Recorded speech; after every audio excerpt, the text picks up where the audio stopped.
Bonsoir madame, bonsoir messieurs, merci d'être avec nous dans ce journal de la synergie des médias. Les radios Inzamba, Agatekao, la radio publique africaine RPA et la télévision Renaissance ensemble pour parler de la mort du président Pierre Nkurunziza, celui-là même qui allait terminer son troisième mandat contesté avant de passer le témoin à son défunt Évariste Ndayishimiye le 20 août 2020. Les gens se posent la question maintenant de savoir comment va se passer la transition. Nous en parlons dans cette édition. Dans cette édition également, nous reviendrons sur les réalisations du régime Pierre Nkurunziza après 15 ans au pouvoir, un bilan plutôt trouble. Voilà pour l'essentiel de ce journal de la synergie des médias. La mise en onde est assurée par le trio Patrice Ndimulukundo, Tedomir Mandamona et Mester Numuko à la présentation. Josiane Mozaneza Et Jean-Georges Kibogola. Bienvenue. Bonsoir à tous.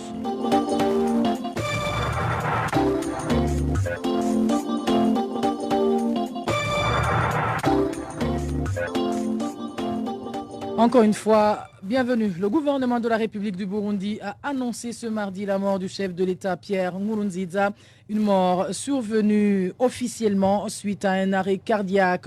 Pourtant, certaines sources révèlent qu'il aurait été emporté par le coronavirus. Emmanuel Niyongeko. Les informations faisant état de la démission du président de la République du Burundi, Pierre Nkurunziza, à l'hôpital du cinquantenaire Natwe Turashoboye de la province Karuzi, nous sommes parvenus la nuit de samedi 6 juin. Au courant de cette journée de samedi, le chef de l'État était en province Ngozi pour assister à un match qu'il n'a pas achevé, selon les images qui ont circulé sur les réseaux sociaux. Se sentant mal à l'aise, Nkurunziza a été vite conduit en province Karuzi pour se faire soigner. À son arrivée à l'hôpital de Karuzi, tout un bloc a été évacué pour laisser la place à Nkurunziza, sa garde et sa suite. Un bloc qui était d'ailleurs jalousement surveillé. Les informations qui nous sont parvenues affirment que le chef de l'État était sous assistance cardio-respiratoire, suivi d'une équipe multidisciplinaire de médecins. Ces derniers disent qu'il aurait contracté le coronavirus. C'est au moment où son épouse venait de passer plus d'une semaine au Kenya sous traitement pour le Covid-19. Après le décès de Pierre Nkurunziza ce lundi, c'était le silence total au sein du gouvernement du Burundi. Dans l'après-midi de ce mardi, ce même gouvernement a sorti un communiqué annonçant la mort du numéro 1 burundais suite à un arrêt cardiaque. Pourtant, certaines sources disent qu'il aurait été emporté par le coronavirus. Les informations dignes de foi font savoir que différentes autorités se sont réservées de diffuser ce message, car Nkurunziza lui-même et son gouvernement ont pris à la légère cette pandémie, s'attaquant même à certains pays qui essaient de faire face au Covid-19. Pour le moment, au sein du parti CNDD-FDD et dans des cercles proches de feu Pierre Nkurunziza, on parle d'autres mobiles qui auraient précipité la mort du chef de l'État. Merci bien Emmanuel Niyongeko. La communication sur la mort du président Pierre Nkurunziza n'a pas été chose facile pour le gouvernement burundais. Depuis la mort de Pierre Nkurunziza lundi dans l'après-midi jusque mardi soir, le silence était total. Et pendant ce temps, certains conseillers du président Pierre Nkurunziza entretenaient le flou sur les réseaux sociaux. Onésime Doshibagize. Depuis le début des rumeurs sur l'hospitalisation et le décès de Pierre Nkurunziza, les différentes institutions du pays et les communicants du régime se sont mirés dans le silence. Lorsque la nouvelle s'est répandue comme une traînée de poudre et même relayée par les médias internationaux, les conseillers du président ont apporté des démentis sur les réseaux sociaux. Willy Nyamitwe, conseiller en communication du président, appelait les Burundais à faire attention à ce que Larry raconte, car, dit-il, la manipulation de l'information est devenue un modus operandi. Selon Willy Nyamitwe, ils sont de braves hommes et femmes prêts à braver les obstacles inspirés par celui qu'il appelle le grand bâtisseur, en l'occurrence Nkurunziza. Un autre conseiller du président, Nobracho Lionel, attribue les messages qui circulaient sur les réseaux sociaux aux détracteurs et extrémistes de tous bords. Le conseiller principal chargé de la communication à la présidence, l'ambassadeur Willy Nyamitwe, dans un deuxième tweet, il a qualifié ceux qui étaient en train d'annoncer la mort de Nkurunziza d'ennemis de la nation et de poursuivre en faisant savoir à ceux qu'il a appelés des détracteurs du Burundi, après mort de fête dans leurs actes irréfléchis depuis 2015, que toute leur attention était focalisée sur la préparation des sénatoriales et collinaires. Pendant que ces rumeurs sur la mort de Nkurunziza se répandaient, 3 groupes se sont formés pour voir comment gérer la suite, mais chacun de son côté, au lieu de s'asseoir ensemble pour trouver une solution commune. Les informations en notre possession révèlent que le premier groupe était composé par le célèbre groupe des généraux. Quant aux membres qui composaient le second groupe, l'on peut citer le président de l'Assemblée nationale et le deuxième vice-président de la République. Le troisième et dernier groupe était composé par le ministre de la Santé publique et de la lutte contre le sida, le porte-parole du gouvernement, ainsi que de l'ancien porte-parole du gouvernement, actuellement porte-parole de la Commission électorale indépendante CENI. Selon nos sources, ce troisième groupe s'était réuni juste pour recevoir des directives des deux premiers groupes afin de pouvoir rédiger un communiqué, lequel communiqué finalement était rendu public l'après-midi de ce mardi. Selon toujours nos sources, ce sont ces tractations en différents groupes qui seraient à l'origine d'un manque de consensus sur la présidence intérimaire. Merci à toi, Onésime Douchimagidze. Qu'est-ce qui a alors caractérisé les 15 ans de règne de Pierre Nkurunziza? Le bilan controversé de Pierre Nkurunziza à la tête du pays par Émile Nibasumba. La monnaie burundaise s'est énormément dévaluée au cours des 15 années de règne de Pierre Nkurunziza comparé à 2005. Aujourd'hui, en 2020, l'on a besoin du double de la somme d'argent dont on avait besoin à l'époque pour obtenir un dollar américain. En 2005, un kilogramme de haricots ordinaires s'achetait à 450 francs selon les chiffres de l'Istebu. Mais aujourd'hui, le kilogramme du haricot le moins cher s'achète à un montant compris entre 1000 et 1300 francs. Dans le domaine de la sécurité, des milliers de Burundais ont été tués par les forces de sécurité et les Imbonerakure, surtout durant le premier et le troisième mandat de Pierre Nkurunziza. Des centaines de milliers de Burundais ont été contraints à l'exil. Plus de 300 000 sont aujourd'hui hébergés dans les camps des réfugiés dans les pays voisins du Burundi.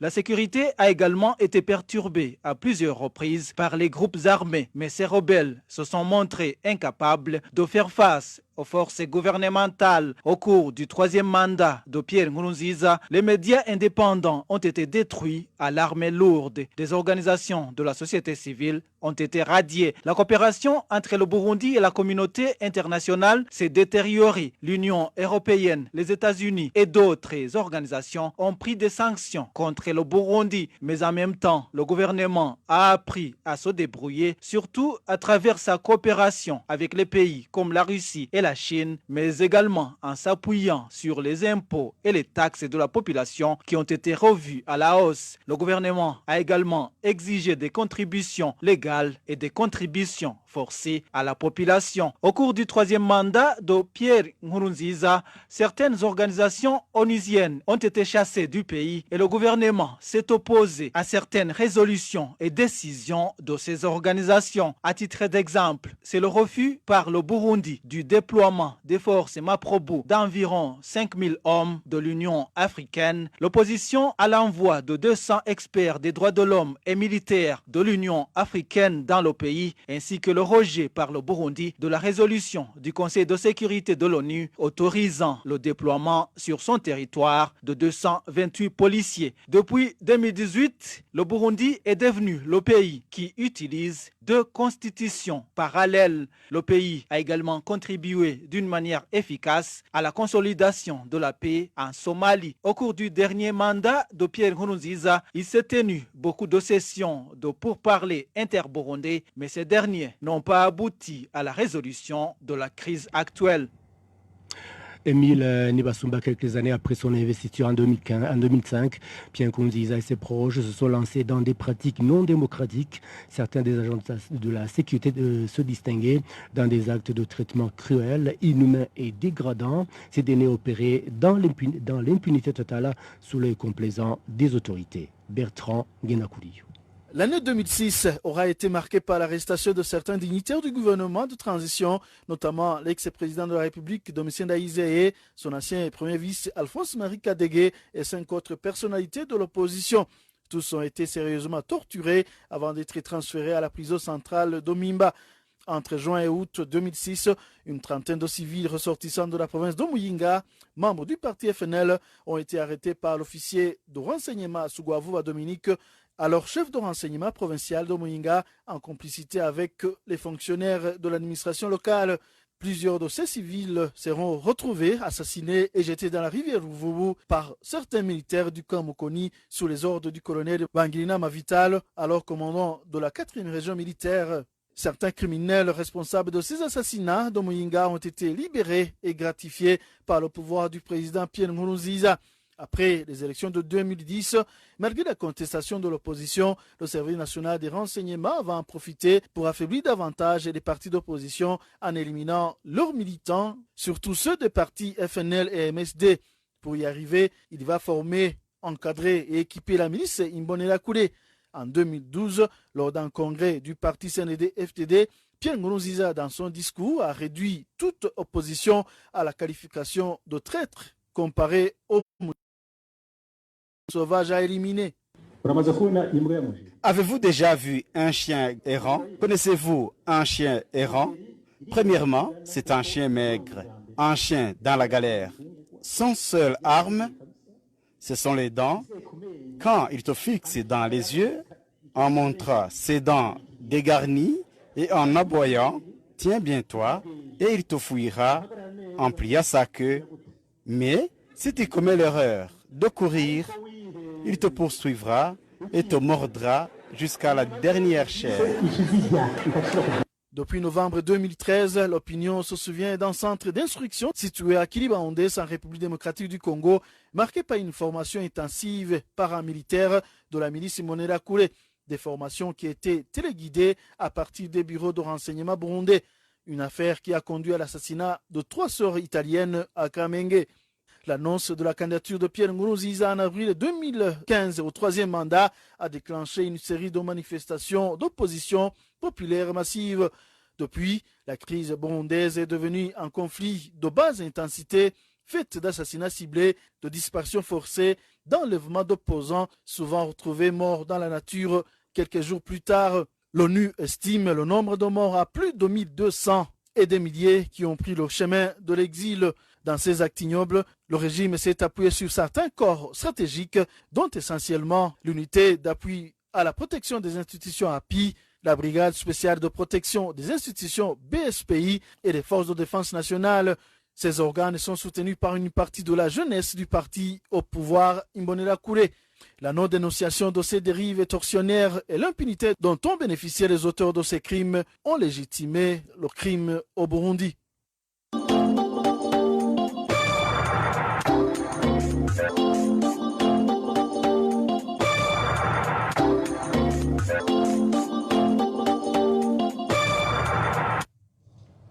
Et la mort de Pierre Nkurunziza suscite des réactions mitigées parmi les Burundais.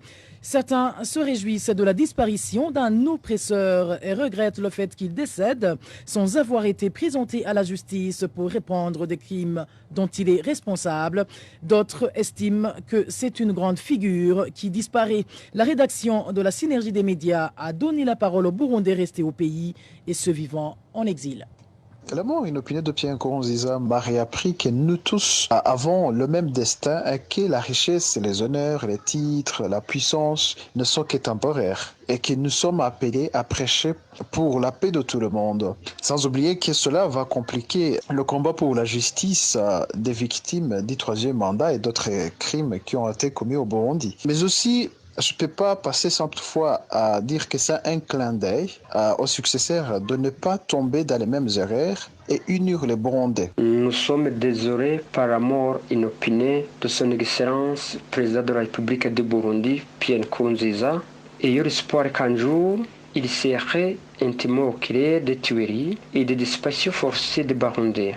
En tant que réfugié burundais vivant en Tanzanie, j'ai été consterné par le fait que Pierre Nkurunziza est mort sans qu'il ait été jugé et puni pour les crimes commis par lui-même. Ou bien commis dira son règne, tels que les assassinats, les exécutions extrajudiciaires, le fait de faire exiler certains Burundais, ou surtout la haine ethnique qu'il a lui-même cultivée dira son règne. Donc c'est très dommage. Sa mort m'a laissé dans une profonde tristesse.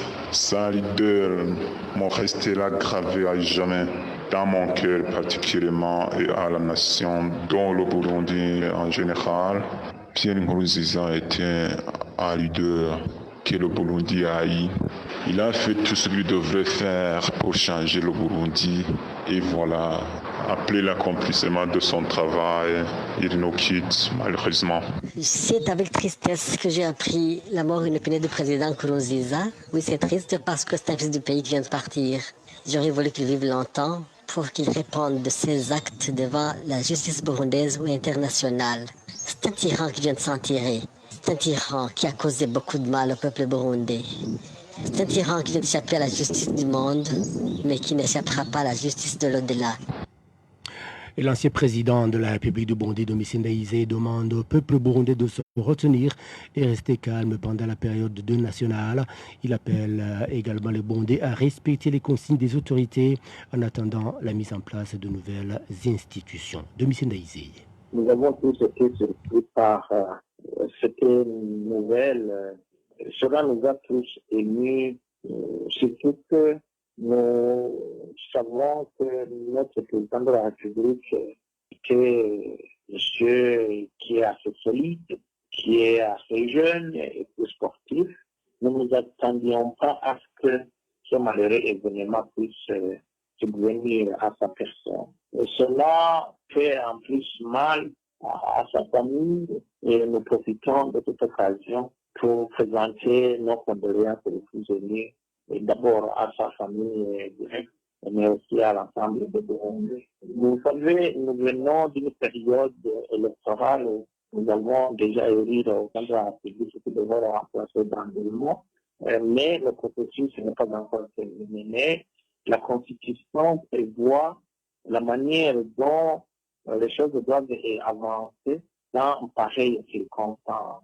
Je demanderai à l'ensemble des Burundais d'écouter les messages qui seront donnés par ces institutions, notamment le gouvernement, pour la suite des événements. D'abord, pour accompagner son excellence le président de la République dans sa dernière demeure, mais aussi pour poursuivre le processus de mise en place des institutions issues des élections. Domitien Ndayizeye, ancien chef d'État burundais. À propos de cette mort inopinée, l'article 121 de la Constitution du Burundi de 2005, celle de 2018, stipule qu'en cas de décès du président de la République, c'est le président de l'Assemblée nationale qui assure l'intérim, précise Maître Janvier Bigilimana, juriste de formation. Et pour ce faire, le premier vice introduit d'abord une demande à la Cour constitutionnelle afin de déclarer la vacance de poste du président de la République. Suivez. En analysant le contenu de l'article 121 de la Constitution de 2005, on trouve que c'est plutôt une disposition qui devrait être appliquée parce qu'on est dans une situation où les institutions qui sont prévues par la Constitution de 2018 ne sont pas encore en place et certaines actions qui doivent être menées pour la succession d'un président décédé ne pourraient l'être sans qu'il y ait des institutions issues des élections de 2020 qui sont déjà installées. En vertu de cette disposition de l'article 121 de la Constitution de 2005, nous avons la première chose qui doit être faite par les 2 vice-présidents, c'est-à-dire le premier et le deuxième vice-président, qui agissent collégialement avec le gouvernement pour saisir la Cour constitutionnelle et cette dernière devra constater la vacance de poste de président de la République. Après ce constat, la même disposition de l'article 121 de la Constitution de 2005 nous dit que c'est le président de l'Assemblée nationale, sauf s'il est empêché, qui doit assurer l'intérim d'un président qui est décédé. Et dans le cas où il serait empêché, c'est bel et bien les 2 vice-présidents agissant collégialement avec le gouvernement qui assureraient l'intérim. Et le collectif dénommé Justice pour le Burundi qui s'est donné pour mission de défendre les victimes des atrocités qu'a connu le peuple burundais se dit déterminé de poursuivre les auteurs des crimes malgré la disparition du président Pierre Nkurunziza. Maître Armel Niongele, coordinateur de ce collectif, ajoute que les défenseurs des victimes devront continuer à plaider devant la Cour pénale internationale. Je tiens à rappeler d'abord tous les hommes sont égaux devant la mort et mentionner qu'à ce titre, le président Pierre Nkurunziza mérite un deuil et un enterrement dans la dignité quelle qui était ses fautes. Et ensuite, notre collectif défend de nombreuses familles qui à ce jour n'ont même pas bénéficié de ces droits essentiels au deuil et à l'organisation de l'enterrement. Et puis, nous tenons encore à dire que la mort, bien évidemment, génère un regret, à savoir que la justice ne peut pas avancer concernant l'éventuelle responsabilité pénale de Pierre Nkurunziza. Mais que cette mort ne met pas fin à la procédure déjà en cours. Et toutes les autres personnes impliquées peuvent être poursuivies et le collectif où nous les avocats, nous lâcherons rien car c'est une question de justice collective. Nous continuons à soutenir les efforts des familles qui réclament justice pour les victimes de ces dossiers innommables. Voilà, c'était Maître Armel Nyongere, président du collectif Justice pour le Burundi. Dans quelques poussières de secondes, la suite de ce journal de la Synergie des médias.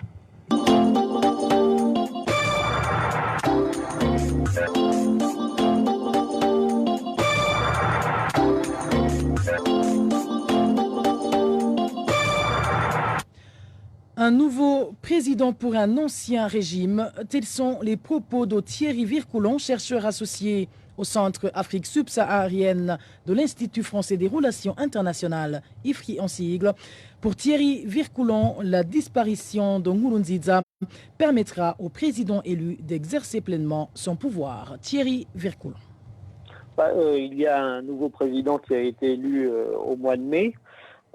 Qui appartient aussi au CNDD-FDD, donc en fait ça va être la continuité.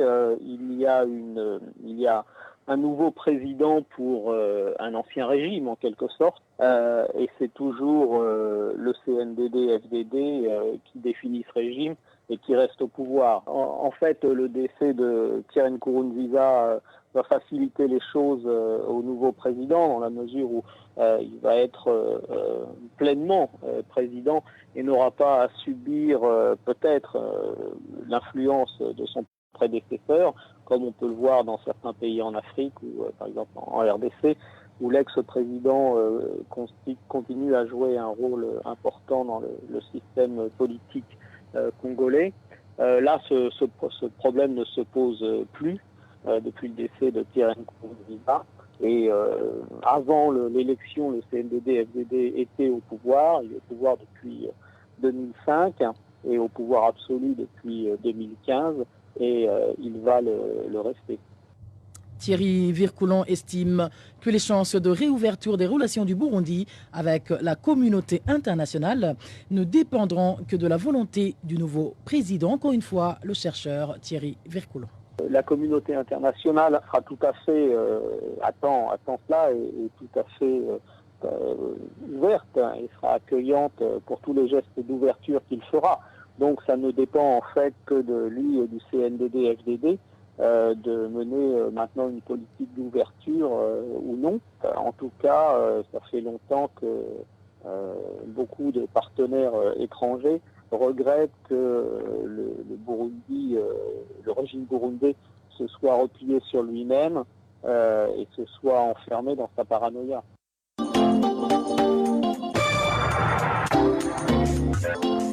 Et voilà, c'est la fin de ce journal de la Synergie des médias. Merci à vous tous qui nous avez prêté une oreille attentive. Merci à toute l'équipe de la rédaction. Merci également pour la bonne collaboration technique. Et merci à Jean-Georges Kibogura pour la co-présentation de ce journal. C'était un plaisir, Jean-Georges. Le plaisir a été partagé, Josiane. Et voilà, l'audio à la présentation, Jean-Georges Kibogura et moi vous dit au revoir et à la prochaine.